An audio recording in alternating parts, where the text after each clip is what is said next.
foreseen a new threat rising against him. The Podwans Podcast. 1, go. Welcome back to another episode of the Podwans Podcast. I am your host, Luke, with my two co-hosts, Hereth and Ryan. How are we doing today, guys? Doing pretty good. It's a pretty good, damn good day, because, we got some... Pretty good, We're it's still a part of the Mando rewatch, but, we kind of broke the mold of things by talking about the redheaded stepchild of the Mandalorian. Yeah. Boba Fett of some... It's all connected. It's connected. It's season 2.5, whether you want to admit it or not. In the great circle of the Force, guys. Come on. Do we want to... What do we want to talk about first? What do we want to talk about first? I think we just talk about the elephant in the room. We just want to rip the Band-Aid off the rip. Elephant in the room. The big old elephant in the room. Let's just say, people were fast to jump on the cancel Star Wars Celebration train or boycott Celebration, because apparently there were rumors that ReedPop is like directly selling information to DHS. I think it is, right? So correct. The way it is, it's so ReedPop is, from my understanding of the hierarchy of these companies, it's RelX, which is like the big daddy of everything. It owns everything. Then underneath them is RX, which is like an event planner subsidiary. Then underneath RX is ReedPop. Yes. But somewhere else on the hierarchy of RelX companies is it's either a company that operates the software called Linux Nexus? Mm-hmm. Yes. Or the company itself is called that, but it's essentially like a database of information of people that can be apparently they are contracted with the Department of Homeland Security and ICE, that they use that database for for their own benefit. Yeah. So here's where I come down on it. Okay. We all have corporations that do shitty things, right? Like, Disney is not to be above this either. Like, they have given millions of dollars to this administration. Like, let's keep the energy the same for everything across the board. I think cherry picking things is not fair. If you're gonna have this kind of outrage for one thing, keep it the same across the board. If not, then don't look for sympathy. That's kind of my thoughts on it. I think people that want to go to Star Wars Celebration or have the opportunity to should go. And honestly, my thing is that I don't think Lucasfilm would allow that type of stuff to happen, especially with something that is so beloved as Star Wars. They wouldn't allow the platform of Star Wars Celebration to be taken over by such a negative thing. So I think everybody's kind of like worry. Like it's valid. Like it's valid. Like I don't want to discredit anybody's thoughts, but like let's not jump to conclusions like the fan base usually does, and jump down the rabbit hole of, oh, if you go then you support ICE. Like that's just not the thing. And it's like a situation like what Ryan said, like where it's like I always think of it like a pyramid where it's always like just kind of going down and like shaping in that way. And I think the most important thing you can really do about this is just say, hey, these companies are connected. They're not selling each other's data. This is something you should know. And if you are planning on going, this is a thing that's going on at the moment. I think educating people about it is fine, but I think this whole, like, if you go, you're like the worst fucking person on the planet, like, kind of rhetoric is just really harmful, and it's not really going to do anything for the community at large. And I know, like, again, I think ReedPop's statement was the best they could do for a corporation at large. That's like literally the bare minimum they can do, and I think they achieved that. And I think people are gonna, I think no matter what they put out, people were gonna be mad no matter what.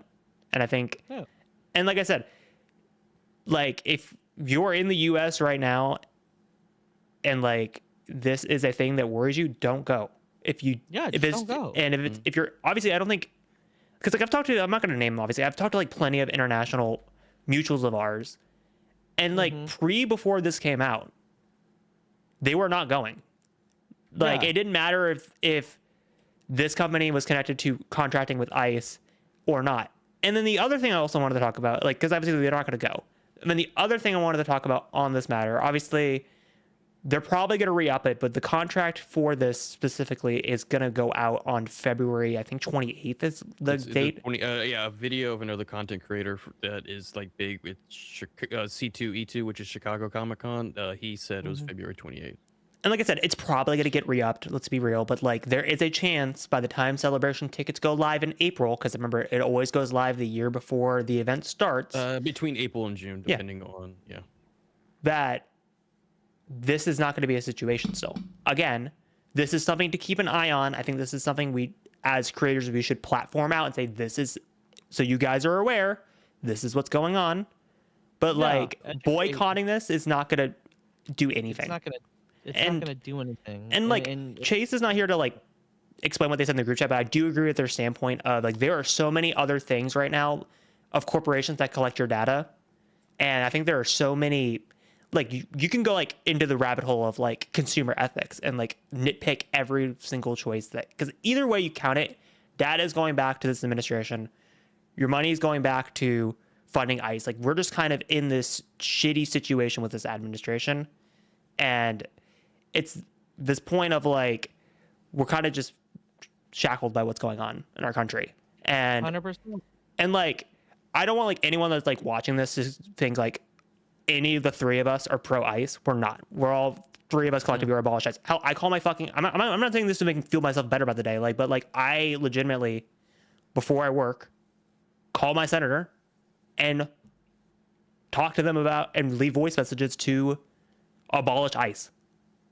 So like, I don't want anyone to think like, oh, Hereth is like pro ICE because he's planning on going to Celebration 27. Like, no, that's not any of our beliefs. People that think that don't know us. Right.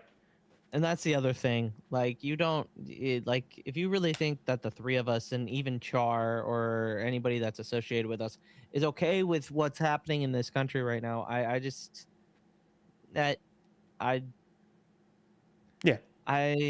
you don't understand what's going on, and I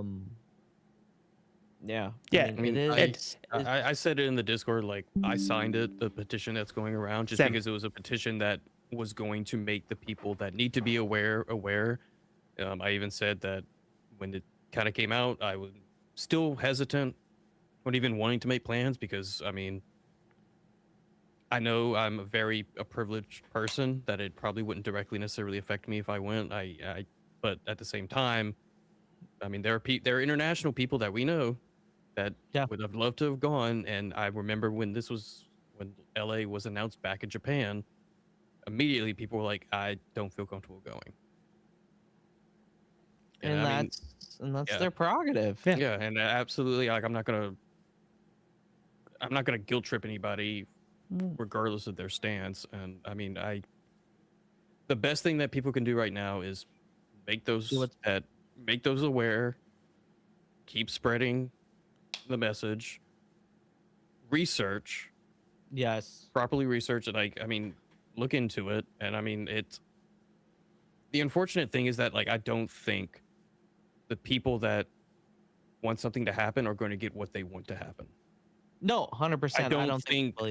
I mean, there are probably clauses in these contracts that Lucasfilm or New York Comic Con or PAX or C2E2, like they probably all have clauses in these contracts that be like, yeah, we can terminate with or like with calls. Kind of like, I mean, we do a football podcast, the coaching carousel. Coaches are fired with calls.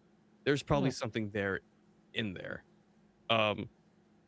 Will they? I don't know, because I don't know of any big other big convention organizers that could take up the mantle. There's Fan Expo, but they already have like a dozen and a half conventions going on throughout the year. They're not going to pick up some of the biggest conventions. Yeah. I mean, Comic-Con has their too. They're not going to pick up their own. I mean, there's nobody that can really do that, contrary to what some people have said, that they think that there are organizers that can probably do it at the scale ReedPop can, even though I know we've all had our issues with ReedPop over the years. Yeah, 100%. Chris makes a good point. It was good. ReedPop made a public statement on it. I think that's some progress. I agree. Boycotting has a very mixed record of success on these matters, but it helps to keep talking about it. More importantly, get involved with protests and write your congressperson/senator. So yeah, 100%. There's ways that we can combat this and make sure that our spaces are safe. And I think that's something that we've always tried or strive to be as a community. And yeah, I think and let's be real here, boycotting, I think, like, in some way, I think that people ostracizing people during the strikes for wanting to talk about things is somewhat similar. It's just the virtue signaling. It just is not. That's what I don't like. But anyway, I think we've beaten the dead horse. Yeah, I think the best thing is, stay aware, spread the message, because it's not going to hurt to just simply spread it. I understand if you can't spread it or put your name to a signature for safety reasons. I completely understand that. Right, because there are people out there that will remove your job just for saying abolish ICE on the opposite end of the aisle. That those people do exist. So, like, obviously, if you're worried about immunity, there are other ways you can do this, like what Chris has said, and also you can use like accounts to like boost other people's messages without using your primary account. Yeah. So I mean, the best I can say is stay aware, spread the message, sign if you can, research, and just listen to people. Don't necessarily dismiss them, but just listen and pay attention to what's going on, because a lot can change just in a few months. Yeah, 100%. 100%. Let's talk about how I was right about one thing actually two things in the Acolyte. So the what were you I don't know what you were expecting. Then you brought the Acolyte. I was like, oh, now I remember the conversation. Take your victory lap, Luke. I said that Chimere's character was the and sorry, I'm listening. Oh, okay. Chris says, to be clear, I signed the petition and shared it and spoke openly about the notion of not promoting celebration prior to this clarification. But the fact that ReedPop came out and gave that statement was good. Yep. No, for sure. I also signed it. I also know the person that made it. Like, I wasn't familiar with their content at all before. They are from Seattle. They are from the Emerald City area. So I was kind of like, okay, I want to see where they're coming from. And I 100% signed it as well for the clarification on the record. But anyway, I was right. During the episode, which episode was it? Was it the badass one? It was episode 5, right? We talking about with the I guess with the Kylo Ren theme that plays. Yeah, that was probably 5. I said after that, I go, oh man, is this gonna be the beginning of the Knights of Ren? Well, according to Leslie Headland, that's where it was leading, in a way. So, because I'm kind of confused, because I've seen this blow up over the past couple of days. The source, I mean, it comes from Leslie, but the source is from the Art of the Acolyte book, correct? Yes. Didn't an excerpt? An excerpt came out like several months ago from that book that talks about that. So is this resurfacing, or is this a new? Is this a new preview with a new quote? I think it's a preview with a new quote, if I remember correctly. I was gonna say, because like everybody was quoting this, I was like, we talked about this back in like September or so. I just remember when those images came out. I was like, oh yeah. All I can say is validation. I absolutely. I was like, yeah. I'm so glad that I was right about that. I was wrong about a lot of things. I've been wrong about a lot of things, but I will say, and Hereth can attest to this. I was right about the synopsis of Obi-Wan Kenobi minus the Leia stuff. No, I you was called the right Leia about stuff. I will give you that. No, you I did. did. Remember, because we were having I did. conversations. No, before the synopsis, we actually were having conversations about Obi-Wan, This was and like we 4 went years ago, over. guys. Let it go. No, let's have our victory up. And we called Leia, and we called most of the Obi-Wan plot. We didn't have the Reva stuff, obviously, because we didn't know about that. No. And then we call. I also called the choreography of the fight, of the final fight specifically. Yeah. Yeah. So Obi-Wan, I was pretty spot on with. Acolyte, not so much. Dude, except you for were this, like and then 1 for Plagueis. 12. It's like I you're- was 1 for 12. It was like every other week, dude. I know it's not right, but I think I've got another one. You're It's like, I oh was my god, trying to- there are I was like throwing Osha and Nay. blanks. They're not just twins, they're triplets. Oh, Yeah, I don't know. I saw that in the know. group text and I was confused. Yeah, it was great. It was great. So yeah, I thought that was really interesting. I didn't read much into the Plagueis stuff, which is interesting that I didn't. That's not But on yeah. brand for you. That isn't on brand for me. I thought I would read more of that, but apparently not. But your guys' thoughts on the whole Kylo Ren origin story and Acolyte? I was obviously like when the episode first dropped. Obviously, you can go back and watch our reaction to that. Me and Char were very, very dismissive to your score because we were very like knees deep into like, oh, he's the apprentice. He's a Sith. Why would he be a Knights of Ren? Like we were just so like fucking on that train of thought that we were like not really open to it. But like once the dust kind of settled and I started thinking about it more, and also not just because you said it, I also remember. Shout out to Marianne. She does like a lot of Star Wars musical breakdowns, and like I met her in Anaheim, and we were because when we were like listening to the what's it called, like the fireworks show specifically in California with the I think it's like the Black Spire like fireworks show. Yes. We were shooting musical facts back and forth, and we were blowing each other's mind collectively. Related to that point is she made a video, I think shortly around like the time like episode 5 dropped for the Acolyte, saying what you were basically saying, like or actually this is basically Kylo Ren's theme just slowed down. Like I mean, she played both side by side and like was kind of just breaking down thematically why it worked. So I think again, I was very like knees deep into like my stance at the time, but like after hearing that, and then I was like, okay, that makes sense. That actually works. Yeah. And I didn't need that extra thing of, oh yeah, I didn't even know that. I didn't even know that they thought that.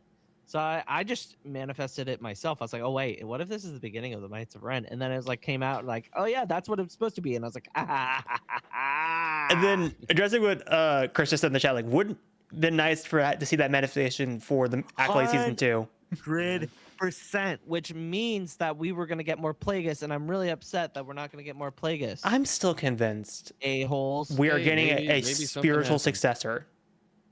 I don't think we'll get an Acolyte season 2 per se. I think we'll get the Stranger show or a Khmer, whatever they want to call the Khmer show. I think it's gonna be Khmer. Do you know what's funny?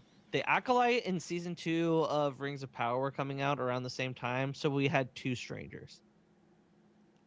Yeah. They called Gandalf the Stranger as well in Rings of Power. It's wild. But no, times. like the reason why I feel confident about that, I know we keep bringing it up every single time we talk about the Acolyte, is just the way that Manny DeSanto is perceived as Khmer post show Yes. cancellation and during the show. Like whether like people hated, like whether you talk to someone like absolutely hated the Acolyte or absolutely adored it and thought like it was the best of the Disney Plus shows or their favorite, everyone collectively would agree Khmer was like the outstanding part of the show. Like Yeah, it didn't matter Pioneer who was you the- talked to. Yeah. I was honestly surprised because I feel like because they started announcing guests for Celebration Japan pretty early, and I think they announced him as a guest before the announcement of the cancellation for the Acolyte, like within yes, weeks of each other. 100%. And he Yes. still went. I was actually very surprised. But he was he was well received there. He did an interview on the live stage with Kristen Baver, and you can tell it was like very sincere. Like it was a very emotional thing. Like it was a really good interview. Well, and the fact that it was also in Japan, and he is he Filipino? I don't know what nationality he is. But like being like from the Asian community, like that's a pretty big deal. I wouldn't. Yes, Filipino. I feel Yes. like yes, he is Filipino. Okay, Yeah. so it's like being from that region and kind of having that. It's like a once in a lifetime Mhm. trip, and I'm sure it's like that was also on his mind as well. Like I gotta like like being kind of like a respect kind of thing. Yeah, he was It's very well brutal. loved there. Yeah. I Oh, wish yeah, I would have 100%. gotten an autograph Photo or op? picture. Yeah, the Chimera Black series hadn't come out at that point, so I didn't have anything for him to sign. So That's true. That's true.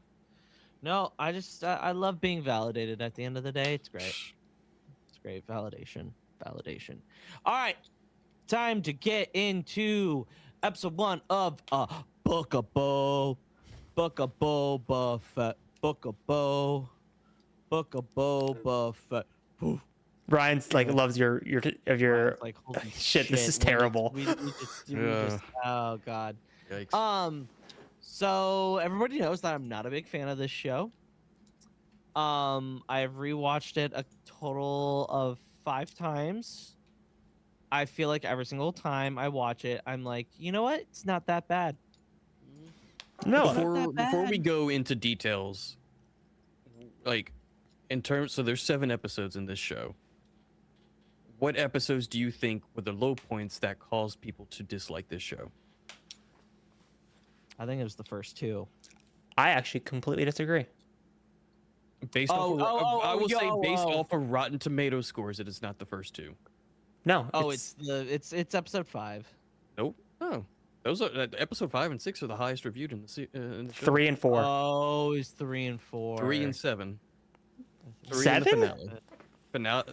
I will pull it up. I was looking up some stuff, so I went to the Wikipedia page because I was trying to figure out who did the monster in this episode, if that was from Phil Tippett or if he did something else. He ended up doing something else that we can talk about later, but there was a chart of, I think, at the very least, of critic reviews.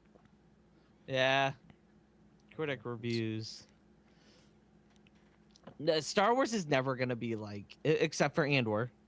Actually, I should say. This is the critical reception by episode of the Book of Boba Fett through Rotten Tomatoes. So it's And 3. so episode 7 was the lowest at a 55%.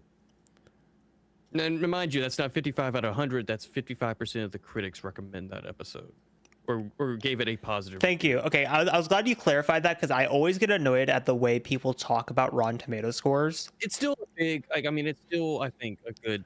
No, but indicator. like people, Percentages aren't necessarily people. off, but I'm tired when not you specifically, but I'm tired when people cite Rotten Tomato score as like the be all end all when people don't realize it's an algorithm that collects movie reviews at large, and the Well, it's not necessarily an higher percentage algorithm. like higher percentage does not mean this is better than this.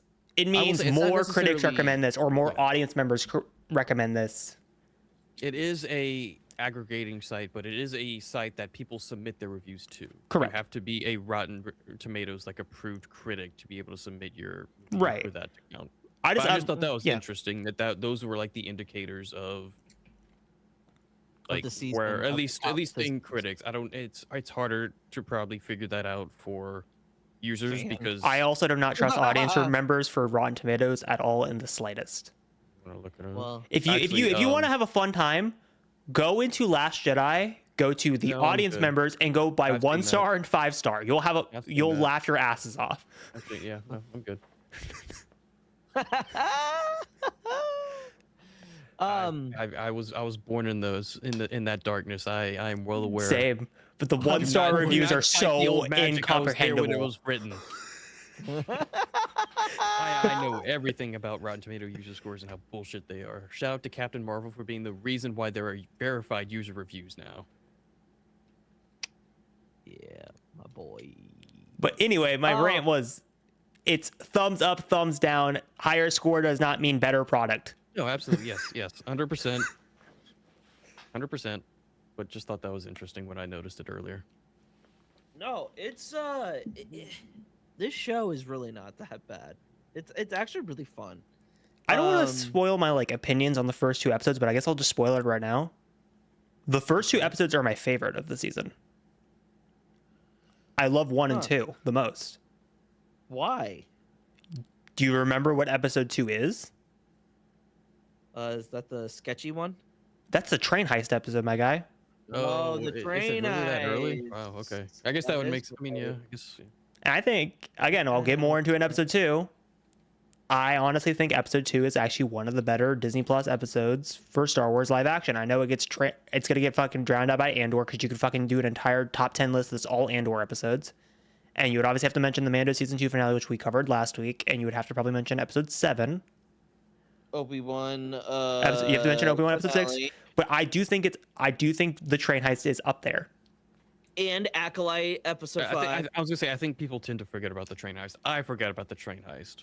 Same. So I mean, I can going back to episodes 3 and 7 from those reviews. Like I can kind of figure out where people are kind of pinpointing why, and I can remember it. The mods, the Power Rangers, Oh, yeah. how some stuff looks a lot more fake, and that's just how Richard Rodriguez only directed like 2 or 3 episodes. He was the showrunner, but he only did like 2 or 3 episodes. I still agree, even though episode 2 is my favorite and it's one of the non-Robert Rodriguez directed episodes, I still kind of agree with Brooks' criticism of the season. I think Robert Rodriguez should have done all 6 or all 7. He should have done all 7 episodes collectively. Yeah, but that's not. Well, okay, Because it's hold on. like you need like unique. all the Mando focus, because if we do that, then we don't have the Bryce Dallas Howard episode. But it's, I Yeah, guess, but 100%. it's like, to me, it's like the show is like peak Robert Rodriguezisms, like across the board. I think that's what made episode 6 in season 2 really well, and I think this is also what made episode 1 really good. It's like you need that weird Robert Rodriguez type energy throughout, and he's the only one that could do it. Like I wish He wouldn't have done the train heist episode. he though. wouldn't have done it. I know we would have lost my favorite Well, he episode. would have ended up doing it. Yeah, Steph Green directed it. Yeah. But still, I think my issue with this show, and we'll dive more into it as we go week to week and as we get deeper into the woods, is less with like the mods and stuff. I don't really give a fuck about that. I don't really care about that type of They shit. stand out just because They of stand who out. they I won't are disagree. and They what do planet stand they're out. on. Yeah. My issue is with Jon Favreau and his certain writing choices he makes as the season progresses. That's where my issues start to come in. One Fennec Shan. One Fennec Shan will be one. That will be a major one. And then the other one is you can clearly see he gets fucking bored halfway through writing, which I don't know how you get bored writing a Boba Fett crime drama.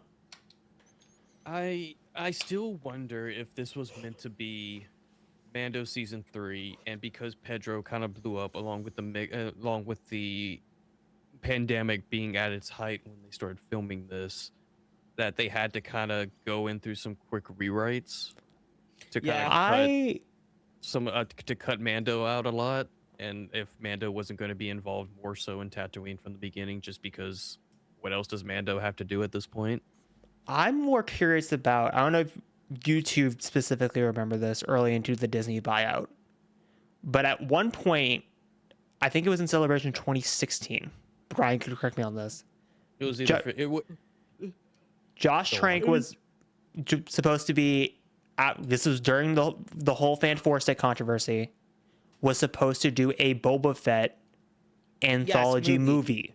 Yep, 100%. And then obviously all the Fan 4 stick shit happened. I still don't blame Josh Trank for that. We could blame someone else who also has a trilogy coming up for Star Wars, and Mr. Simon Kinberg was more to blame with all the behind the scenes shit with Fan 4 stick. But it was a Kinberg screenplay. Yep. Yeah, Sideberg aside, I wonder how much of the original Boba Fett script was used for the Book of Boba Fett, because we know Obi-Wan, at least, used a lot of elements from the original screenplay when they brought it into a TV show. So I wonder if that also translated 100%. to the anthology movie. Obviously, the original writer has not come out and confirmed it ever. No, I don't think they will. So it was Trank in a teaser of the film originally meant for a 2018 release, was scheduled to be featured at Celebration Anaheim on April 19, 2015, but the convention appearance was canceled and instead reorganized to focus only on Gareth Edwards and Rogue One. Lucasfilm was reportedly intending to announce the Fett Focus film during the panel, complete with a teaser reel. Shortly thereafter, on May 1st, 2015, it was announced that Trank had left the project. Yeah. Rep. According to Trank, his involvement with the project ended because he wanted to pursue smaller feature films. Media outlets have reported, however, that this decision was made by Lucasfilm due to the troubled production on Trank's critically panned Fantastic Four film. Trank had been vocal about wanting to pursue his own vision for that and claimed the studio meddling had gotten in the way. Trank attempted to minimize reports of issues between him and the studio. Lucasfilm president Kathleen Kennedy reportedly did not believe the spin, and he was let go from the Star Wars film. At the time, Kennedy told Entertainment Weekly, quote, "It's still one of the stories that we absolutely want to tell. There was a lot of innovative technology in and around what we're doing with that story. So for a lot of reasons, we're comfortable postponing that, but we're definitely still developing it." Which, There you go. I don't know if there's any kind of plot details. It's specifically that point to these elements being used in the show or not. I don't. Well, it's like the reason why I point that out is I think minus Ahsoka and minus Acolyte, every single one of Disney Plus Star Wars shows were either scrapped movies, right, that got close to being in production, or were ideas that Lucasfilm really liked but didn't know how to use it yet. Because people forget, Skeleton Crew was getting actively pitched while John Watts was filming Spider-Man Homecoming in 2017. And they kind of were like, we really like this, but we don't know what to do with it yet. Mandalorian, people forget, before it was a Disney Plus show, was going to be a Jon Favreau movie. Funny enough, now it's actually a Jon Favreau movie. So, like, if you look at, I think the only two exceptions are Andor, which was always going to be a Disney Plus show, and Ahsoka, obviously, because that got developed while they were doing Mando season 2. Yeah. Andor was kind of different because and the original idea was supposed to be like a buddy cop Andor K2 type show, I believe was the original idea for Andor. But and then third, obviously, is the Acolyte. But minus those three, every other Disney Plus show for Star Wars was going to be a movie at some point.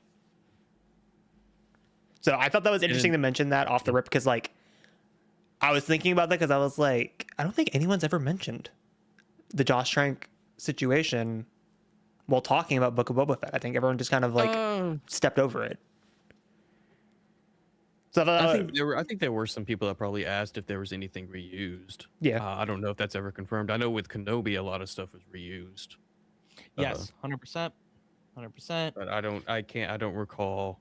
Well, because Kenobi was supposed to be of knowing any Boba movie details. Yeah, not thinking too much into the Kenobi side of things. Like I know Kenobi at one point was supposed to be a trilogy of movies, and only the first movie got used for the show. Yes. So was 100%. Solo. Yeah. Solo was supposed to be like a trilogy. Should have been. Hashtag Solo 2, baby. If they would have went ahead on it. Yeah, this dumb little show is a big reason for a lot of big things and changes in my life. If you go back, it was the first reaction or live stream that we ever did. Dude, that thumbnail was so awful. With that episode, I met my wife on that live stream. Yeah, so this stupid episode was the beginning of everything, which was really weird, which was kind of funny to go back and watch. And well, like not exclusively for me, I'm not trying to like plug dead podcast, but like I feel like this was kind of my gateway back into YouTube as a content creator. Yep. Because I created content in like 2019. Those videos are privated, by the way. Not because I'm not embarrassed of them. It's just more of like I was a high schooler when I made those videos. It's like I don't want to fucking put that out there. Anyway, but like my point was like I went to TikTok in 2020. Made a couple Star Wars posts, but I was primarily sports content creation. So this is going full circle. And around Mando season 2, I made like a couple of videos, but I was primarily active in people's TikTok lives. That's how I met Sawyer, Chaco, and Pep. It was around Mando season 2. And eventually ended up in their public server and book club. And then post Mando season 2, I was kind of noticing a lot of issues in the community. Still at large, but not as bad as it used to be with marginalized and female creators. And I was like, I feel like we need more podcasts. And then they flat out started. And then I started making content around, I think it was what, summer of 2021, but like Book of Boba Fett was like our first major coverage of new Star Wars content. Yep. So yeah, I feel like that Bad Batch season 1 and Book of Boba Fett, I would say, are the most critical points, I feel like, in content creation. Not just for myself, I also would say for probably Pod Ones as well. Yeah. Was kind of the turning point, and then obviously that went into obviously, Kenobi as well. Kenobi for sure, I think, really took us off, and then obviously our coverage of House of the Hell, I Dragon. remember fucking I don't know about you, Luke, but like a lot of my reactions actually got circled into reaction compilations on YouTube at large at that time. Yeah, your guys is Episode 6 reactions specifically. Episode 6 got what? Like 100,000 views or something? Like, it was like 20,000. Yeah. It was pretty crazy. It was wild. Boba Fett does really, really cool shit in this episode. He survives the Sarlacc pit, which we didn't really know about. But seeing that for like the first time was really fun. I remember like pre-Mando season 2, Pablo Hidalgo and like Matt Martin would refer to it as like Schrodinger's Boba Fett. If you're not familiar with the concept of Schrodinger's cat, it's like this cat is believed to be dead, but it's believed to be alive at the exact same time. Either could be true at the same time. It's kind of the concept of that metaphor. That's very, very much. And that's how Pablo Hidalgo referred to Boba Fett, because obviously we already talked about it in Mando season 2 with the Cobb Vanth episode, because like, Boba Fett's armor is kind of circling around since 2015, but we don't know if Boba is still around.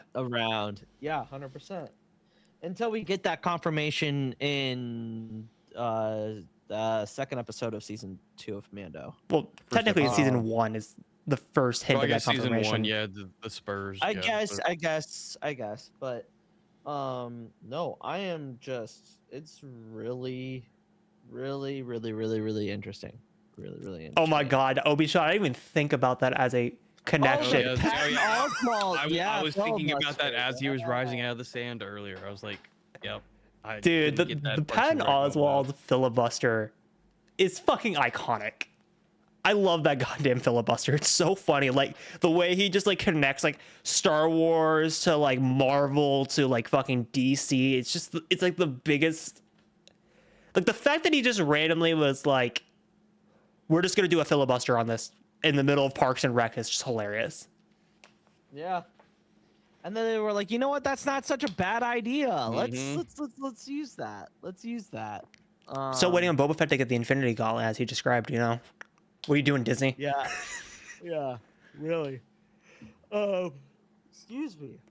But yeah, it's a really solid first episode of a short limited series that ties into Mando for sure. And like I really enjoy the episode at large, because I feel like, and like I said, I don't want to like spoil like too much of like what my thoughts are with the issues for the show, but like I have no issues with this episode at all. Like I really love the way that it uses the back to tank for flashbacks. Like I love how it doesn't immediately jump into Sarlacc pit Boba. Like obviously it's one of the first flashbacks, because that's obviously the biggest question that everyone had. And I love the way it like immediately flashes into Attack of the Clones with Boba's trauma with Jango Fett. Like I love how the show kind of addresses that as large, and obviously it addresses it more in episode 2 and in episode 3. And I love how it uses that and kind of respecting the prequel era, because I feel like a lot of the criticisms that are from, how do I say this? The like older generation / the grifter side of the Star Wars universe criticize the show because Boba, quote unquote, isn't badass enough or isn't cool enough, even though it's really people's perception of what they think Boba is, not actually Boba Fett the character, if that makes any sense. Never understood that sentiment, because this was my take. Your expectations are from a character that had less than 15 minutes of screen time in the original trilogy. I would even say it's more like 5 Probably minutes. less. It's probably 5. Yeah. 5. It's not. Yeah, 5. yeah. Individual characters don't have as much screen time as people think. So you think, yeah, in the screen time that he had, he should be badass. But just because you're badass doesn't mean that you can't have character development. Like, Well, and I was gonna say good I don't mind, and I don't think he outright says it at this episode. I think it might be in the next episode or episode 3, where like I want to rule with respect. No, he says it in this episode. Yeah, no, Does he say it in says this episode? Okay. Yeah, because Fennec is like, can I kill him? And he's like, yo, dog, like chill. Like you don't wait, we ain't killing. No, anybody. he says it to Fennec before they get jumped outside, because she's like Jabba rule with fear. She would have killed any of these people at any point in time. Like, why aren't you doing that? And then Bo has I want to rule with respect. And you're seeing why he wants to do that in these flashbacks, because the way that he respects the Tusken Raiders Tuskens. and they respect him back for it, it's like, okay, I'm going to pass that along. It's probably, I don't know if it's something that a lot of people really caught initially when watching this show. Yeah. But I don't have a problem with that. I think a lot of people do have a problem, and I think even Morrison himself with just not enough badass moments. Maybe not the problem isn't necessarily, oh, he's a character who's grown past just being simply a bounty hunter, but where's the bad? Like, where was Mando season 2, the tragedy Boba? Yeah, I guess is what people were well, saying. and here's the other thing. Like, you can have a badass character and also build character absolutely. levels. I mean, look at what we've done to Darth Vader over the years. Yeah. Like, look at what the prequels did for Anakin Skywalker / Darth Vader. Like, literally, they made him a more complex character than what he already was in the original trilogy. Like, Yeah, I think it's just a lot of people feel like they sacrificed any kind of badassery for the character development, and then they didn't. It became distracting to people. And and that's what they couldn't focus on. Yeah. I.e. Brody. Brody is a big Boba Fett fan, but he was like, this show is not Boba Fett, blah blah blah. And I'm like, that's because you had these expectations of what you wanted, and when you didn't get it, then you threw a fit. Man, isn't that the story of the Star Wars fandom at large? Oh God, it's the story of any fandom ever. If they don't get what they want, like they cry like spoiled children. Not to go into what we wanted, but like versus what we got. Like, I don't mind like this season at large, but I still wish, and I still think I want a season 2. I'm gonna keep that frank. And I don't mind saying in episode 1 is. And I've pitched this before, and I know Luke's gonna look at me because I was talking like a little bit like about my opinions on Maul Shadow Lord, and I'm kind of getting what I wanted from Boba Fett in that show. I still want a Star Wars crime drama. I think that would fit the aesthetics of Star Wars perfectly. And like, can you imagine like The Sopranos or like Breaking Bad or like an Ozark style show, but in Star Wars? I would agree. And I think Boba Fett and Fennec Shand are the perfect vessel for that type of story. Yeah. Because they just took over the Hutt family. There's now this massive vacuum in the galaxy, and everyone sees them as the top dogs. And then we get it like, obviously, not to spoil the whole thing. Like, we get it in like episode 6 and 7 with haha funny. Anyway, we get in like those 2 episodes with Cad Bane like going after them. Oh God. But like, I wish we had more of that. Like, obviously they can't do it now because of the comic trilogy with Kira. Like Kira is like not in Crimson Dawn around the time of the show, canonically, after her encounter with Vader and Palpatine. I'd have to go back and read the comics. But like, I've always thought like the next logical step after, obviously I don't know if they can still do this or not, after Cad Bane creating his own crime syndicate. Yeah, no, is Crimson Dawn goes after him, and now we have all the crime syndicates going after Boba, not just the Pike Syndicate. It's not a bad theory there, Hereth. I don't hate that. If they did a season 2, I think that would be interesting. But I honestly think that Din's gonna end up making his own syndicate of Mandalorian bounty hunters. I still think we are getting Boba Fett whether it's in Mando and Grogu, we're for sure getting him in Dave Filoni's movie. I don't think we're done with Yeah. Boba Fett yet. I don't think so either. Especially with the way Tamora Morrison like was told at Celebration 25. This is public knowledge, by the way. This is not like Yeah, he's talked. that Jon Favreau and Dave, because he went like a little bit like, God, like, I wish I was getting more used more. Like I kind of feel like I'm kind of getting abandoned here. And then Filoni and Favreau kind of reassured him like, we're not done with you yet. We have kind of ideas for what we want to do with you. Obviously, Well, people with could Boba associate that and with Boba or Rex. People could associate either. I'm leaning more towards Boba because I don't think there's really much you can do with. I think there's some stuff you could do with Rex, but not a whole lot. I think it's more Boba. How does he die? I don't know. He's probably going to be one thing that Old happens. age. old age. I don't think that'll happen. I think he'll go out in a blaze of glory. Still old age. He's still like 90 in Yeah, Clone Acceleration dude. years. Dude, he's still hip hopping around. But He hasn't broken his my back point yet. is I wouldn't be fully surprised if Boba is in Mando and Grogu, was what I was implying. It makes sense plot wise, especially if Rada the Hutt is going to be in the goddamn movie. Yeah. No, 100%. Who is connected to the Hutt syndicates at this point in time? Boba Fett and Fennec Shand. Yeah. Sean makes a good point. I don't think they would have flown him and Daniel out to Japan for no reason. I mean, it is a closer flight, actually. Yeah. From New Zealand. From New Yeah, Zealand. So it is probably a lot more it's convenient. probably a lot more convenient. But no, I think it's a good first episode. Matthew Berry as the droid is great because all I could hear is Laszlo from What We Do in the Shadows. Good evening. Go back to your own fucking country. What the fuck did you just say? But no, I it's a solid first step, and I look forward to actually talking about this show. This is this time the around. start of a lot of speculation and like assumptions of where this story was going to go, especially since putting so much emphasis on the Tusken Raiders, of like actually 100%. building out their culture.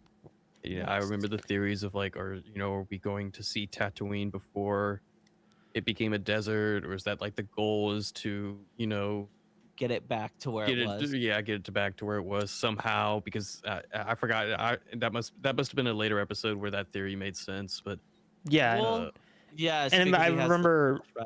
obviously, we'll get to it when we get to episode 3. I remember that was also another critical conversation we had on Pod Ones was the reception to how they ended the Tusken Raiders storyline. Well, yeah, and we'll get to that's that later in the podcast.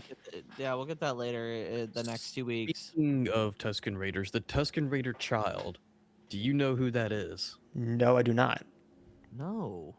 It is Wesley Kimmel, the kid who plays the young Mando in Mando season 3. Really? Yeah, Jimmy Kimmel's nephew. Oh, that's right. It has the Okay. same child. Yep. Oh, damn. That's pretty cool. Good for him. I mean, must be nice to have a really rich and talented and funny Oh, Favreau said he loved the kid so much that he was like, we need to bring him back. kid back. Yeah.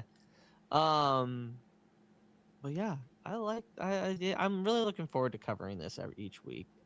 And it's gonna be a good time. I have a feeling.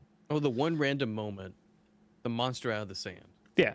Dude, that jump! Oh my god, it was strange. I had to go back, and I guess looking back at it, it wasn't a puppet. I don't think it was, because I can't, like, when that scene popped up, I was like, No, hold it on, was I need to CGI. pause. Yeah, I was gonna say, hold on, I need to pause it. Was this done by Phil Tippett's studio? And as far as I'm aware, it wasn't. They did something else later in the show, but I was like, I kept Yes. looking. I was like, I remember there's some stuff coming out of this. Didn't they do the Made this. Rancor? No, they did the monks, the spider monks. I can't think of the. Oh, the actor, yeah, that's right. The that's Bowman right. or Borman. Right. I can't So think of the name. here's a good question.